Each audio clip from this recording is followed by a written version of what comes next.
నమస్తే. ఆంధ్రప్రభకి స్వాగతం. నేను ప్రియా కౌశిక్.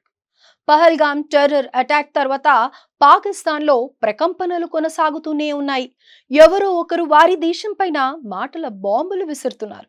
ఒకరు ఇండియా అటాక్ చేసి డేట్ అండ్ టైం చెప్తుంటే మరొకరు భారత్ ప్రతీకార దాడి చేస్తే పాకిస్తాన్కే ప్రమాదమని వాళ్ళ దేశానికి హెచ్చరిస్తున్నారు. పహల్గామ్ లో టూరిస్ట్ టార్గెట్ గా జరిగిన ఉగ్రదాడి తర్వాత పాకిస్తాన్ భారత్ మధ్య తీవ్ర ఉద్రిక్తతలు చోటు చేసుకున్నాయి. టెర్రరిజం ను పెంచి పోషిస్తున్న ఆ దేశంతో చేసుకున్న డీల్స్ అన్ని రద్దు చేసుకుని కఠిన నిర్ణయాలు తీసుకుని భారత్ ఆర్థిక యుద్ధం చేస్తోంది. భారత ప్రతీకార దాడులు చేస్తున్న భయంతో వణుకుతూనే అలా చేస్తే తీవ్ర పరిణామాలు ఉంటాయని పాకిస్తాన్ మేకపోతు గాంభీర్యాన్ని ప్రదర్శిస్తోంది. పాక్ పై భారత్ దాడి చేస్తుందని సైనిక చర్యకు ప్రణాళిక రూపొందించినట్లుగా విశ్వసనీయ సమాచారం ఉందని ఇప్పటికే పాక్ మంత్రులు కొందరు వెల్లడించారు.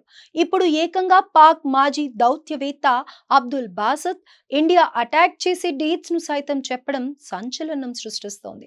రష్యా విక్టరీ డే వేడుకల తర్వాత ఈ నెల 10-11 తేదీల మధ్య పాకిస్తాన్ పై భారత్ ప్రతీకార దాడులు చేసే అవకాశం ఉందని ఎక్స్ లో పోస్ట్ చేశారు.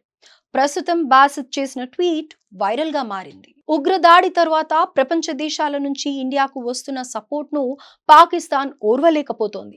అసలే దరిద్రంలో ఉన్న ఆ దేశం ఇండియాతో పెట్టుకోవడంతో తగిన మూల్యాన్ని చెల్లించుకోవాల్సి వస్తోంది.